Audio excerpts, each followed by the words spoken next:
Loomii School nama meeqa keessantu beeka? Kan obboleessa keenya Tasfaayee Harargeetiin hundeeffame. Loomii School barattoota 1,200 ol barsiisa. Maal barsiisa? Gaaffii sirriidha. Nuti barattoonni Loomii School irraa waa hedduu barannee jirra.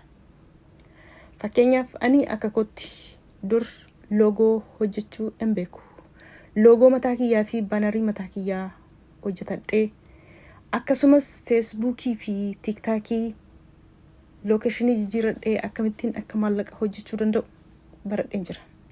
Fakkeenyaaf Facebookiin keessan subscribe followersii 5,000 ol yoo qabaate akkamittiin maallaqa irraa dalaguu dandeessan yookaan doolaara irraa argachuu dandeessan.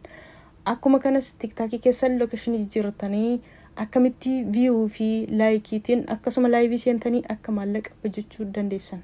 Akkuma kana YouTubeii create gootanii tokko jettanii eegaltanii akkamittiin akka YouTubein keessan subscribe 10,000 1,000 seenee sa'atii 4,000 seenee maallaqa irraa argachuu akka dandeessan. Loomii School siyaasaa fi jibbinsa irraa bilisa. Gaaffii gaafattan kamiifiyyuu gammachuutiin isiniif deebisa. Fuula ifaatiin isin barsiisa. Waan isin gaafattan hundaaf deebii isiniif kenna. Kanaaf kottaa Loomii Schoolitti dabalamaa irraa baradhaan dhaamsa keenya. Nuti barattoonni Loomii School waa hedduu irraa baranne, waa hedduu irraa arganne, waa hedduus gara fuulduraatti hojjechuuf abdii qabna. Waaqayyo faana. Ani obboleettii keessan Boonee Entertainment.